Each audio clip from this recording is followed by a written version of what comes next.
Time with Mrs. Thompson. Junie B. Jones and the Stupid Smelly Bus by Barbara Park. Illustrated by Denise Brunkus. Chapter 1. Meeting Mrs. My name is Junie B. Jones. The B stands for Beatrice, except I don't like Beatrice. I just like B, and that's all. I'm almost 6 years old. Almost 6 is when you get to go to kindergarten. Kindergarten is where you go to meet new friends and not watch TV.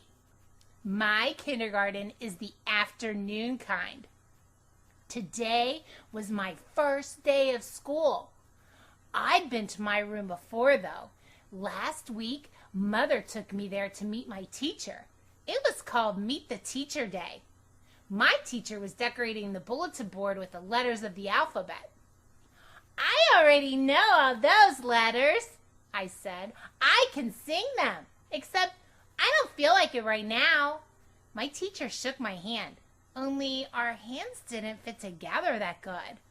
Her name is Mrs. I can't remember the rest of it. Mrs. said I looked cute. I know it, I said. That's because I have on my new shoes. I held my foot way high in the air. See how shiny they are? Before I put them on, I licked them. And guess what else? I said. This is my bestest hat. Grandpa Miller bought it for me. See the devil horns sticking out the sides? Mrs. laughed, except I don't know why. Devil horns are supposed to be scary. Then we walked around the room, and she showed me where stuff was, like the easels where we get to paint, and the shelves where the books are, and the tables where we sit and don't watch TV. One of the tables in the front of the room had a red chair. I would like to sit here, I think, I told her. But Mrs. said, We'll have to wait and see, Junie. B, I said. Call me Junie B. I hollered the B part real loud so she wouldn't forget it. People are always forgetting my B. Mother rolled her eyes and looked up at the ceiling. I looked up there too, but I didn't see anything. Are you going to be riding the bus, Junie B? Mrs. asked me. I made my shoulders go up and down. I don't know. Where's it going to? My mother nodded her head and said, Yes, she'll be riding the bus. That made me feel scary inside, 'cause I never ridden on a bus before. Yeah, only where's it going to? I asked again. Mrs. sat on her desk. Then she and my mother talked more about the bus. I tapped on Mrs. Guess what? I still don't know where it's going to. Mrs. smiled and said the bus driver's name was Mr. Who. Mr. Who, said Mother. That's an easy name for Junie B to remember. I covered my ears and stamped my foot. Yeah, only where's the stupid smelly bus going to? Mother and Mrs. frowned. Frowning is when your eyebrows look grumpy. Watch yourself, Missy, said Mother. Missy's my name when I'm in trouble. I looked down at my shoes. They didn't look as shiny as they did before. Just then, another mother and a boy came in, and Mrs. went off to talk to them instead of me. I don't know why, though. The boy was hiding behind his mother and acting very babyish. I can beat that boy up, I think. After that, my mother sat me down and explained about the bus. She said it's yellow and it's called a school bus and stops at the end of my street. Then I get on it and I sit down and it takes me to school. And then your teacher will meet you in the parking lot, said Mother. Okay, Junie B? Won't that be fun? I nodded the word yes, but inside my head, I said the word no.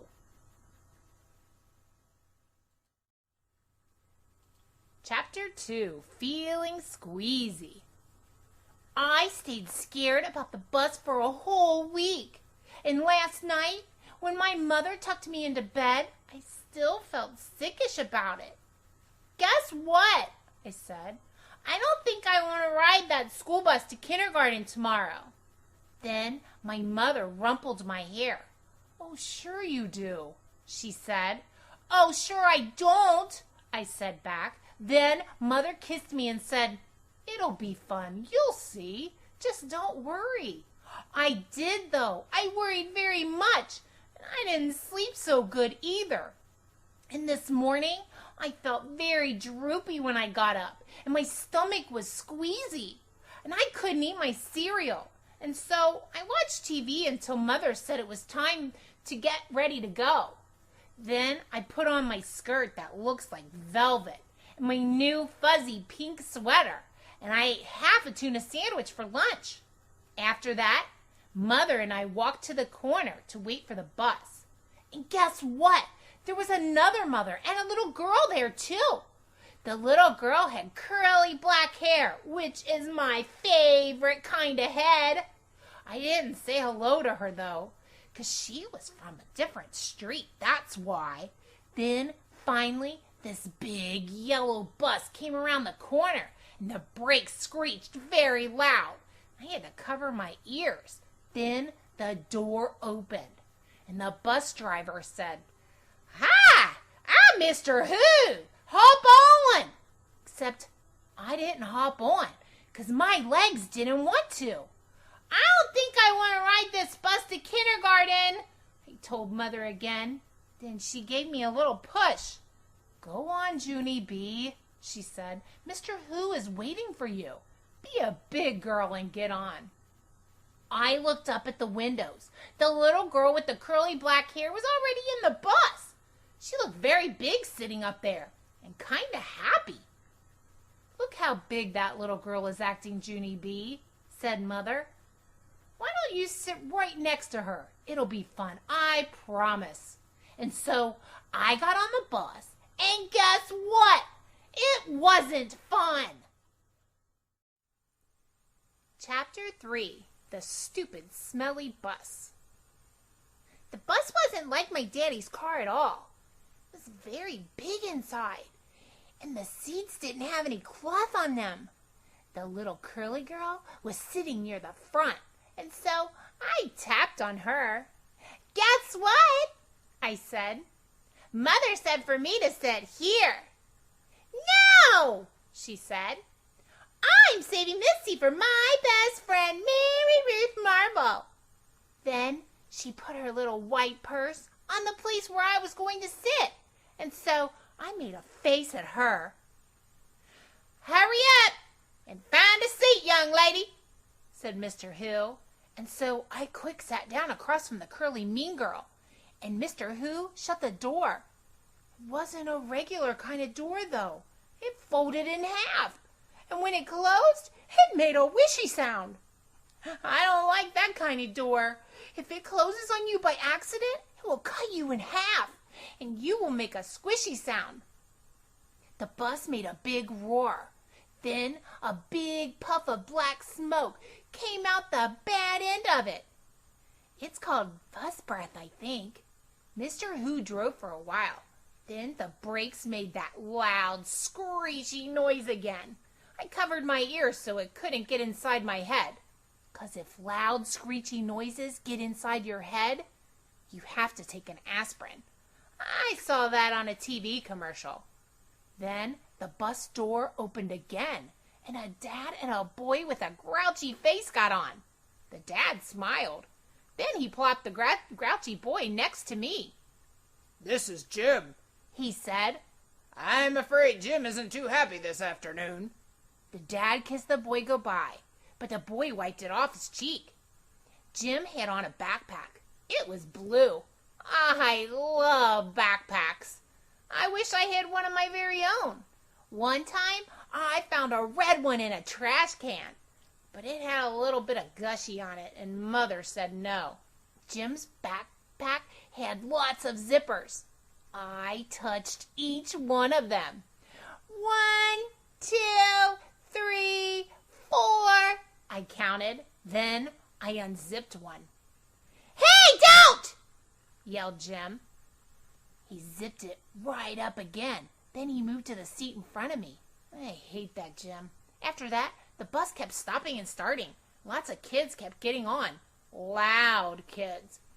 And some of them were the kind who looked like meanies. Then the bus began getting very noisy and hot inside, and the sun kept shining down on me in my fuzzy hot sweater. And here's another hot thing. I couldn't roll down my window because it didn't have a handle. And so I just kept on getting hotter and hotter, and it smelled in that bus too. The bus smelled like an egg salad sandwich. "I want to get off of here," I said right out loud, but nobody heard me. "I hate it in this stupid smelly bus." Then my eyes got a little bit wet. I wasn't crying though, because I'm not a baby, that's why. After that, my nose started running. Only the bus didn't have a glove compartment, which is where you keep the travel tissues, of course. And so I had to wipe my nose on my fuzzy pink sweater sleeve. Then I stayed on the bus for about an hour or 3 until I finally saw a flagpole and a playground. That meant we were at kindergarten. Then Mr. Who drove the bus into the parking lot and stopped. I jumped up real fast because all I wanted to do was get off that stupid smelly thing. Only, guess what? That Jim pushed right in front of me, and the curly mean girl did too. And then people started squishing me real tight, so I pushed them away, and they pushed me right back. That's when I fell down, and a big foot stepped on my skirt that looks like velvet. "Stop it!" I yelled. Then Mr. Who hollered, "Hey, hey, hey!" And he picked me up and helped me up on the bus. Mrs. was waiting for me just like Mother said. "Hi, I'm glad to see you," she called. Then I ran over to her and I showed her the big footprint on my skirt that looks like velvet. "Yeah, only look what happened. I got stepped on, and so now I'm soiled." Mrs. brushed it. "Don't worry, Junie," she said. "It'll come off." After that, I just folded my arms and made a frown. 'Cause guess what? She forgot my bee again. Chapter 4. Me and Lucille and some other kids. Some of the other bus kids turned out to be in my class too. One of them was that Jim. That Jim I hate. Mrs. made us line up. Then we followed her to our room. Its name is room 9. There were other kids waiting by the door. When Mrs. unlocked it, everyone squeezed in all at once. That Jim stepped on my new shoe. He made a scratch mark on my shiny toe. The kind of scratch that licking won't fix. "Hey, watch it, you dumb Jim!" I hollered at him. Mrs. bent down next to me. "Let's try to use our quiet voice while we're in school," she said. I nodded nicely. "I hate that Jim," I said in my quiet voice. After that, Mrs. clapped her hands together very loud.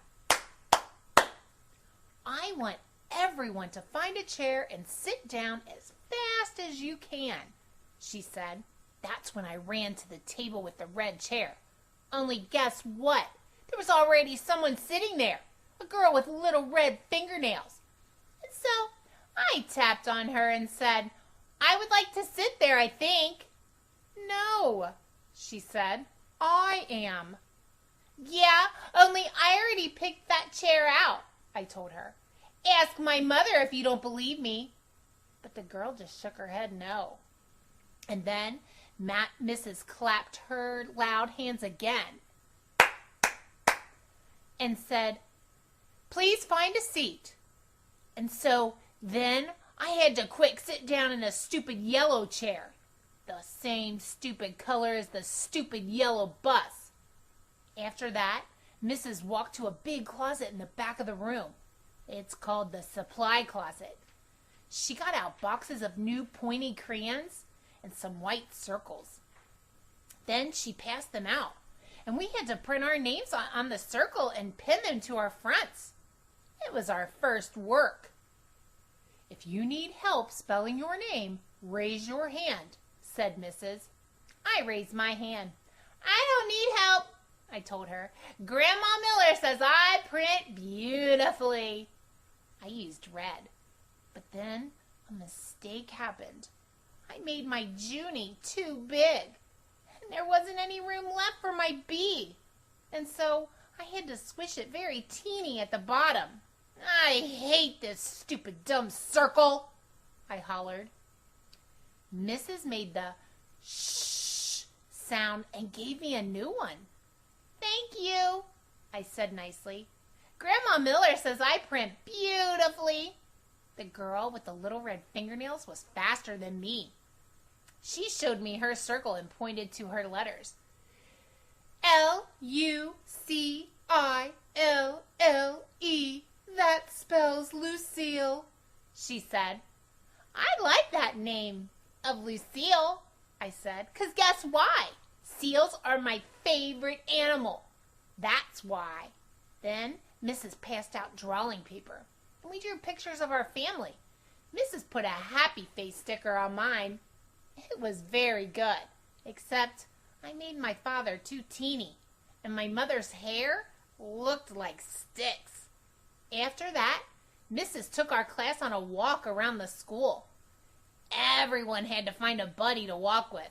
My buddy was Lucille. We held hands. The boy I can beat up was right in front of us. His buddy was that Jim I hate. The first place we walked to is called the Media Center. My mother calls it a library. It's where the books are. And guess what? Books are my favorite things in the whole world. Hey, there's a jillion of them in here, I hollered, feeling very excited. I think I love this place. The librarian bent down next to me. She said to use my quiet voice. Yeah, only guess what? Right now, I just like the kind of books with pictures, but Mother says when I get big, I'm going to like the kind with just words and also stewed tomatoes. The boy I can beat up said, shh. I made a fist at him. Then he turned around. After that, we went to the cafeteria. The cafeteria is where kids eat lunch, except not when you're in kindergarten. I said, it smells yummy in here, just like paschetti and meatballs. Then that Jim turned around and held his nose. P.U., I smell you, he said. Lucille laughed very hard, and so I stopped holding her hand. The next place we went to was the nurse's office. It's very cute in that place. There are 2 little beds where you get to lie down, and 2 little blankets that are the color of plaid. Our nurse doesn't look like a nurse. She doesn't wear white clothes and white shoes. Our nurse is just a regular color. Lucille raised her hand. My brother said last year he came here and you let him take off his shoes. And he got a drink of water in just his socks. That meanie Jim turned around again. P.U., I smell your feet, he said to Lucille. This time, Lucille stuck her tongue out at him. After that, we held hands again. Chapter 5, Principal. After we left the nurse, we went to the main office. That's where the boss of the school lives. His name is Principal. Principal is a baldy. He talked to us. Then Lucille raised her hand. My brother said that last year he had to come down here, and you yelled at him. And now he's not allowed to beat up kids at recess anymore. Principal kind of laughed. Then he held the door for us to leave. After that, we walked to the water fountain, and Mrs. let us get a drink. I didn't get a long one, though, because Kips kept tapping on me. Hurry up, girl, they said. Yeah, only guess what? That's not even my name, I told them.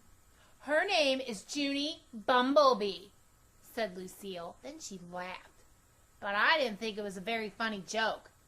After that, Mrs. showed us where the bathrooms were.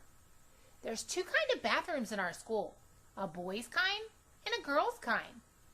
I can't go in the boys' kind, though, because no girls allowed. That's why. I tried to peek my head in there, but Mrs. snapped her fingers at me. The only boy who got to go into the bathroom was the boy I can beat up. He was jiggling around very much. Then he started running all over the place. He was holding the front of his pants. "William," said Mrs., "are you having an emergency?" Then William said, "Yes." And he ran right in there. The rest of us walked back to our room. I touched Lucille's fingernails. She said that her fingernail polish is named Very, Very Berry. "I would like to have my fingernails red too," I said, "but I'm only allowed to have the kind of polish that makes them look shiny. Its name is clear. Clear is the color of spit." "I hate clear," said Lucille. "Me too," I told her. "And also, I hate yellow, which is the color of the stupid, smelly school bus." Lucille nodded her head. "My brother said when you ride home on the bus, kids pour chocolate milk on your head." Then, all of a sudden, my stomach felt very squeezy again. "'Cause I had to ride the bus home, that's why." "Why did you have to tell me that, Lucille?" I said, kind of grouchy. After we got back to room 9, we did some more work.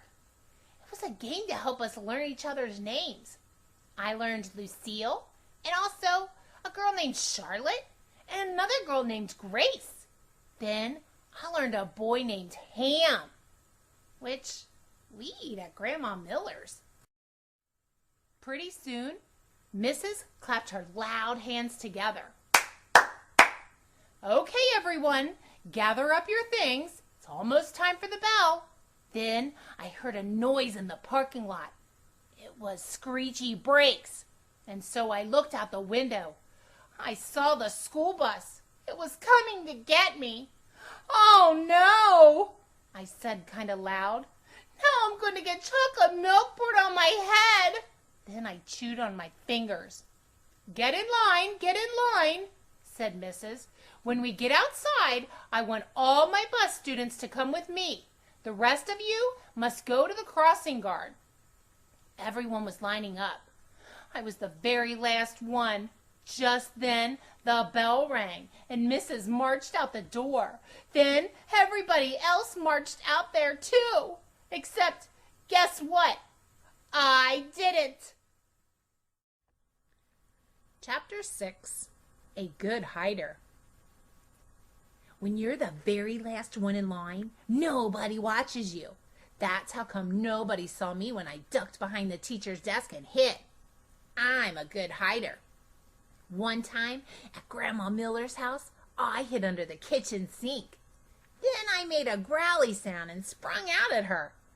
I'm not allowed to do that anymore. Anyway, I stayed scrunched behind the teacher's desk for a while. And then I saw a better place to hide. It was the big supply closet in the back of the room. And so I ran back there very fast. And I squeezed onto the bottom shelf. I squeezed right on top of the construction paper. Most of me was comfortable, except my head was sort of very tight. And my knees were all bended, like when you do a somersault. Then I pulled the door mostly closed. Don't shut it all the way, though, and I mean it, I said right out loud. I stayed real quiet for lots of minutes. Then I heard noises in the hall, and some feet came running into the room. Big people's feet, I think. What happened? I heard someone ask. One of my little girls is lost, said a voice that sounded like Mrs. Her name is Junie B. Jones. She didn't get on the bus. So now we've got to go out looking for her. Then I heard some keys jingle, and the feet went running out again, and then the door shut. I still didn't come out of the closet, though. When you're a good hider, you can't come out for a very, very long time. I just stayed there all bended up, and and I told myself a story. Not an out loud story. I just told it inside my head. It was called The Little Hiding Girl. I made it up, and this is how it went. Once upon a time, there was a little hiding girl.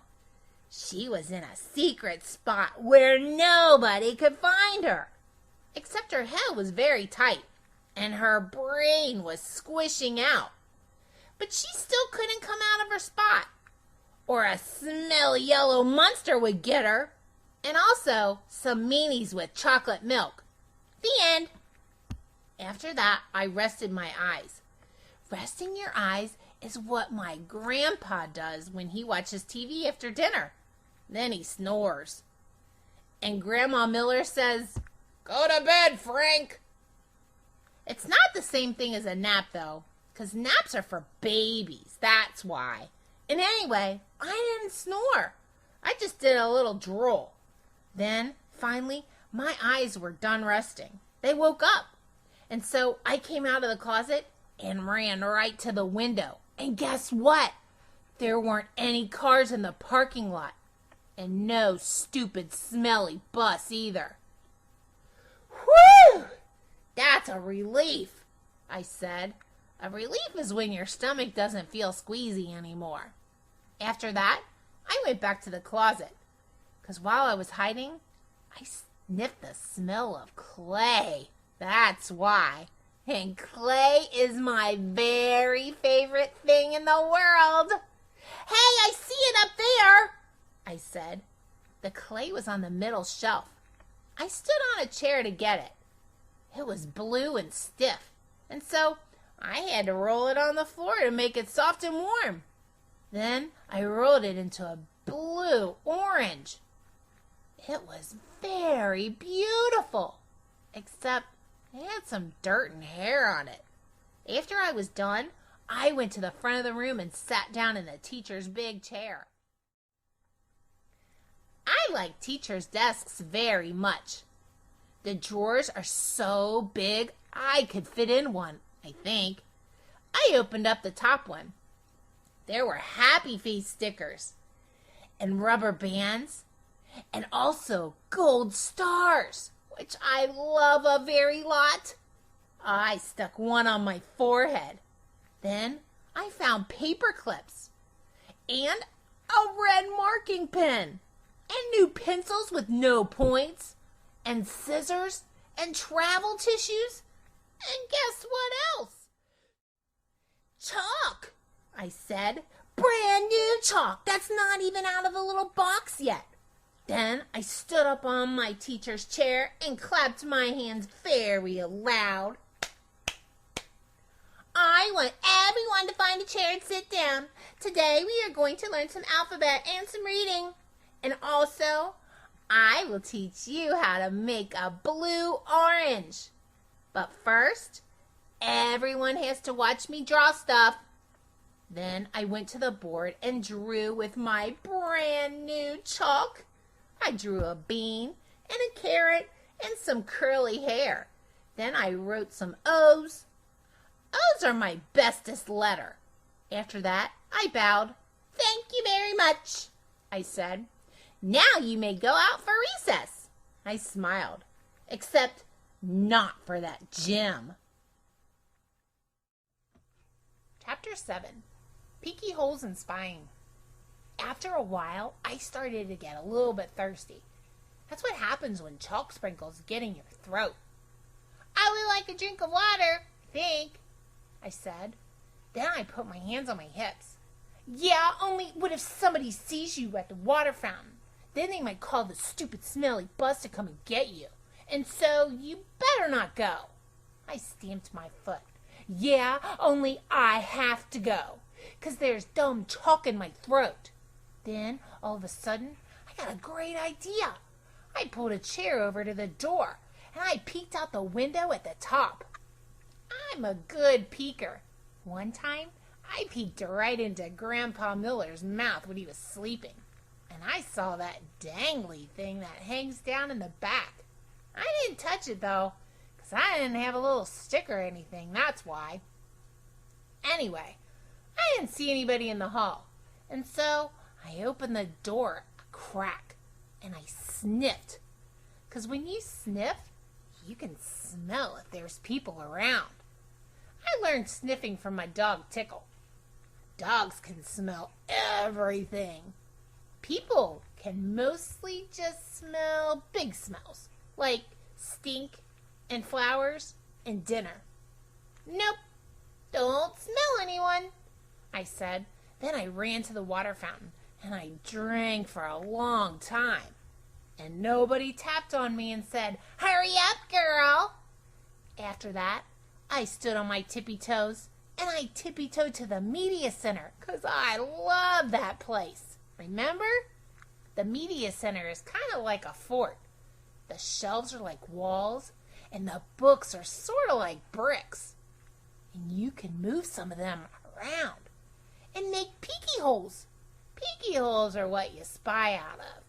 Then, if you see somebody coming, you can make your breath very quiet, and they won't find you. I spied for a long time, but nobody came. The only people in the media center were just me and some fish. The fish were in a big glass tank. I waved at them in there. Then I stirred them with my pencil.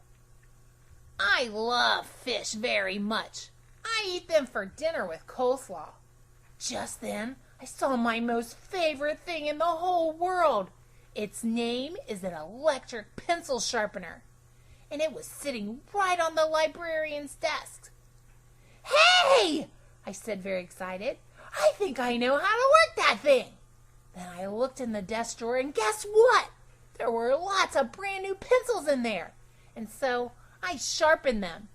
It was funner than anything, because an electric pencil sharpener makes a nice noise, and you can make pencils as teeny as you want. You just keep pushing them into the little hole, and they just keep on getting teenier and teenier. Doesn't work on crayons, though. I tried a red one. Then the pencil sharpener slowed way down, and then it made a rrrr sound. And after that, it didn't go anymore. Just then, I heard a noise. It was walking feet, and it made me scared inside, because I didn't want anybody to find me. That's why. And so I squatted way down and looked through my peeky hole. Then I saw a man with a trash can. He was singing "Somewhere Over the Rainbow." That's a song I know. It's from my favorite movie, which is called The Wizard of Oz. The man with the can didn't see me. He walked down the hall. Then I heard him go outside. I stayed squatted down for a long time, but he never came back. "Whew! That was a close one," I said. And so then I ran to find a better place to hide. Chapter 8. The Dangerous Nurse's Office. Guess where I ran to? Straight to the nurse's office, of course. 'Cause there's those little plaid blankets to hide under. There's other neat stuff in there, too, like a scale to weigh yourself and a sign with a giant E and other letters. The nurse uses the sign to test your eyes. She points to the letters, and you have to yell out their names. You have to yell the E the loudest. That's how come it's so big. And guess what else I saw in the nurse's office? Band-Aids, that's what. I love those guys. They were on top of the desk, and so I opened the lid and I sniffed them. I said, 'cause Band-Aids smelled just like a brand new beach ball. Then I dumped them out. They were the most prettiest Band-Aids I ever saw. They were red and blue and green and also yellow, which is the color I hate. And they were different shapes, too. There were squares and circles, and some were that very long kind, which are called tangles, I think. I put a green circle on my knee. That's where I fell down on the sidewalk last week. It's mostly all better now, but if I press it very hard with my thumb, I can still make it hurt. After that, I put a blue tangle on my finger. That's where I got a splinter from the picnic table. Mother pulled it out with tweezers, but there's still some table in there, I think. Also, I put a red square on my arm. That's where Tickle scratched me, because I got him all wound up. Just then, I saw the nurse's purple sweater. It was hanging on her chair. I put it on. "Now I'm the nurse," I said. Then I sat down, and I pretended to call the hospital. "Hello, hospital? It's me, the nurse. I need some more Band-Aids and some aspirin and some cherry cough drops, only not the kind that makes your mouth feel freezy. And I need some lollipops for when kids get needles. And also, I need a little stick or something in case I have to touch that dangly thing that hangs down in your throat." Then I pretended to call room 9. "Hello, missus? Please send that Jim to my office. I have to give him a shot." Just then, I saw my most favorite thing in the world. They were near the door, and their name is crutches. Crutches are for when you break a leg. Then the doctor puts in a big white cast with just your piggies sticking out, and you can't walk on it. And so she gives you crutches to swing yourself. I ran over and picked them up. Then I put them under my arms, only they were way too long for me, and I didn't swing that good. And so then I got another idea. I carried them to the nurse's chair, and I climbed up there so I was real tall. And then I put the crutches under my arms, and they fitted just right. After that, I stood on the edge of the chair, and I leaned forward very slow. Except then a terrible thing happened. The chair was on wheels, and it rolled away from my feet, and I got stuck on the crutches way high in the air, and I was very dangly up there. "Hey!" I shouted. "Get me down from here!" Then I wiggled around, and one of the crutches slipped, and I came crashing down. I banged my head on the desk. "Ow!" I yelled. "Ow, ow, ow!" Then I picked up the phone again. "I quit this stupid job," I said. And then I ran out of there very fast, because the nurse's office is a dangerous place, and crutches aren't my favorite thing. Chapter 9. Zooming Speedy Fast. I like running inside the school. It's funner than running inside your house. In school, you can zoom with your arms out like a jet plane, and you don't knock over the furniture. And also, the head doesn't get broken off your mother's bird statue, which used to be a blue jay, I think. I zoom straight to the cafeteria, because there's a lot of tables to hide under in that place. Only, when I tried to open the door, it was all locked up. And so then I ran to another room across the hall. Only that stupid door was locked too. "Hey! Who did all this dumb locking?" I said. Then I started jiggling up and down, 'cause I was having a little bit of a problem, that's why. The kind of problem that's called personal. And it's about going to the potty. And so all of a sudden I had to run down the hall speedy quick, right to the girls' bathroom. Only guess what? When I got there, that stupid door wouldn't open either. So I kicked it, and I hanged on the handle, 'cause I weigh 37. "Open up and I mean it," I yelled, but the door kept on staying shut. "It's an emergency," I shouted, and then all of a sudden I remembered about the boy I can beat up, 'cause he had emergency too, and he got to go into the boys' bathroom. So I zoomed across the hall, and I pulled on the boys' bathroom door. But that dumb thing was locked too. "Stupid, stupid doors!" I hollered. After that, I started to jiggle up and down very fast. Oh no! Now I'm gonna have an accident on my skirt that looks like velvet. Only just then, I remembered something else about emergencies. 'cause Mother told me what to do if I ever needed help. And its name is Call 911. So then I ran back to the dangerous nurse's office, 'cause that's where the phone was, of course. And then I picked it up, and I pushed the 9, and the 1, and another 1. "Help! This is an emergency!" I yelled. "All the doors are locked in this place, and now I'm going to have a terrible accident." Then I heard a voice on the other end. She said for me to calm down. "Yeah, only I can't, 'cause I'm in big trouble.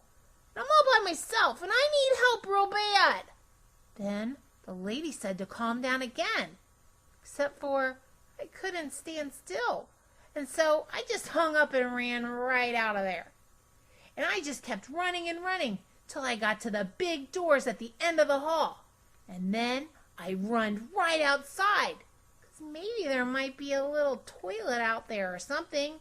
Except I didn't see one. All I could hear were sirens. Loud sirens were all over the place. And they kept on getting closer and closer. And then a big green fire truck came zooming right around the corner, and a white police car, and a fast red ambulance. And guess what else? They turned right into the school parking lot. And so I stopped jiggling for a second, and I sniffed the air. Only I couldn't smell any smoke. And then I heard a grouchy voice. "Hey, hold it, Missy!" it yelled. And I got very scared inside, 'cause Missy's my name when I'm in trouble. I turned around. It was the man with the can, and he was running at me. "Hold it right there!" he hollered again. And then I started to cry. "Yeah, only that's the trouble. I can't hold it," I said. "I already holded it all I can, and now I'm having an emergency. All the bedrooms are locked, and now I'm going to have an accident very quick." And then the man with the can didn't look so grouchy anymore. "Well, why didn't you say so, sis?" he said. And he pulled a big bunch of keys out of his pocket. And he grabbed my hand, and then him and me zoomed back into the school, speedy fast. Chapter 10, Me and That Grace. The man with the can unlocked the girls' bathroom for me, and I ran right in there. And guess what? I made it. That's what. I didn't have an accident on my skirt that looks like velvet. "Whew! That was a close one," I said. Then I washed my hands at the sink, and I looked in the mirror, and the gold star was still on my forehead. It looked very beautiful up there. After that, I went into the hall, and the man with the can bended down to me. "Everything okay, sis?" he said. And so I nodded my head. "I holded it," I said, very happy. Then, all of a sudden, there were lots of people running at us. There were firemen and policemen, and there was a tall lady rolling a bed on wheels. "Hey!" I said to the man with the can. "What happened? Did somebody get run it over in here or something?" Then I saw Mrs. and Principal and my mother. They were running at us too. And then Mother bended down and hugged me very tight. After that, everyone started talking at once. And nobody was using their quiet voices. And nobody was smiling either. Principal started asking me a jillion questions. Mostly they were questions about hiding in the supply closet. "I'm a good hider," I told him. Principal acted a little bit grumpy. He said I wasn't allowed to do that anymore. "When you go to school, you have to follow the rules," he said. "What would happen if every boy and girl hid in the supply closet after school?" "It would be very smushy in there," I said. Then he made his eyes frown. "But we wouldn't know where anyone was, would we?" he said. Yes, I said. We would all be in the supply closet. Then Principal looked up at the ceiling, and I looked up there too. But I didn't see anything again. After that, Mother looked at my Band-Aids. Did you hurt yourself? She asked. And so I told her all about the dangerous nurse's office. Then I showed her the nurse's purple sweater, and she made me give it back. After that, everybody started leaving. The firemen and the policemen, and also the tall lady with the bed. Then, finally, my mother got to take me home. And guess what? I didn't have to ride on the stupid smelly bus. Except the car wasn't that fun, 'cause Mother was grouchy at me. I'm sorry the bus wasn't fun for you, Junie B, she said. But what you did was very, very wrong. Didn't you see all the commotion you caused? You had a lot of people very scared. Yes, but I didn't want chocolate milk poured on my head, I explained to her. That's not going to happen, growled Mother. And you can't just suddenly decide for yourself not to ride the bus. Hundreds of kids ride buses every day.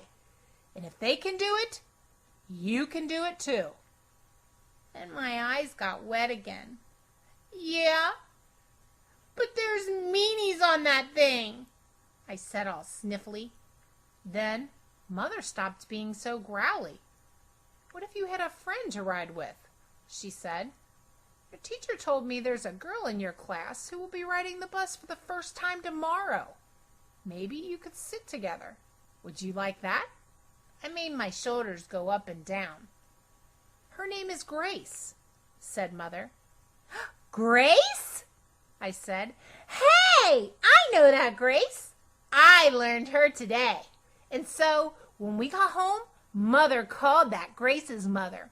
And then they talked. And then me and that Grace talked too. I said hi, and she said hi. And she said she would sit with me. And so tomorrow I get to take my little red purse on the bus. And I get to put it on the seat next to me so nobody will sit there. Nobody except for that Grace, of course. And then she and me might get to be buddies. And we can hold hands, just like me and Lucille. I will like that, I think. And guess what else? Tomorrow, I think I might like yellow a little bit too.